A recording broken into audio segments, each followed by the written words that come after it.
ఇలాంటి breaking news వెంటనే నా నుండి పొందుటకు మీరు ఇప్పుడే ఈ వీడియో క్రింద కుడివైపున ఉండే సబ్స్క్రైబ్ మరియు గంట గుర్తుపై క్లిక్ చేయండి, లైక్ చేయండి, మీ మిత్రులకు షేర్ చేయండి.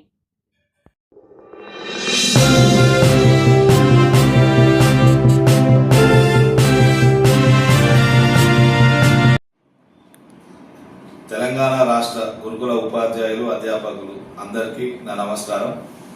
నేను గత ఎమ్మెల్సీ ఎన్నికల సందర్భంగా ఇచ్చిన హామీ ప్రకారం మరి ఈరోజు గౌరవ ముఖ్యమంత్రి గారికి ఇచ్చిన ప్రాతినిధ్యం, మరి అదేవిధంగా నూతనంగా బాధ్యతలు చేపట్టిన గౌరవ సంక్షేమ శాఖ మంత్రులు అడ్లూరి లక్ష్మణ్ గారికి వివరించి మీ సమస్యలన్నింటినీ కూడా వారి దృష్టికి తీసుకెళ్లి ముఖ్యంగా టైం టేబుల్తో ఉన్న సమస్యను వారికి వివరించడం వల్ల మరి మంత్రివర్యులు అడ్లూరి లక్ష్మణ్ గారు మరి నిర్ణయం తీసుకొని తప్పకుండా దీన్ని వారం రోజుల్లోనే చేంజ్ చేస్తా అని చెప్పి మరి ఈరోజు ఉత్తర్వులు వెలువడడం, మరి ఈ సందర్భంగా ముఖ్యమంత్రి రేవంత్ రెడ్డి గారికి, అడ్లూరి లక్ష్మణ్ గారికి మరియు వేముల శ్రీనివాస్ గారు మరి సంక్షేమ శాఖ సీఎంఓ కార్యదర్శి గారికి అందరికి కూడా నేను కృతజ్ఞతలు తెలియజేస్తా ఉన్నా.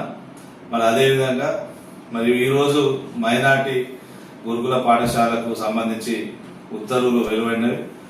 త్వరలోనే మరి మిగిలిన గురుకులాలు బీసీ, ఎస్సీ, ఎస్టీ అన్ని గురుకులాలకు సంబంధించి కూడా మరి త్వరలోనే టైం టేబుల్ మారుస్తూ ఉత్తర్వులు విడుదల చేస్తా అని చెప్పి ఈ సందర్భంగా మీ అందరికి కూడా తెలియజేస్తూ, ఇచ్చిన మాట ప్రకారం మరి త్వరలోనే సిపిఎస్ రద్దు, మీ అందరికీ హెల్త్ కార్డ్స్ కూడా ఇప్పించే బాధ్యత నేను తీసుకుంటా అని చెప్పి మీ పింగిల్ శ్రీపాల్ రెడ్డి.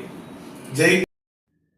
ఇలాంటి బ్రేకింగ్ న్యూస్ వీడియోలు నిరంతరం ఎప్పటికప్పుడు నేరుగా నోటిఫికేషన్ ద్వారా నా నుండి మీరు పొందుటకు ఈ వీడియో క్రింద కుడివైపున ఉండే సబ్స్క్రైబ్ మరియు గంట గుర్తుపై క్లిక్ చేయండి, లైక్ చేయండి, మీ మిత్రులకు షేర్ చేయండి.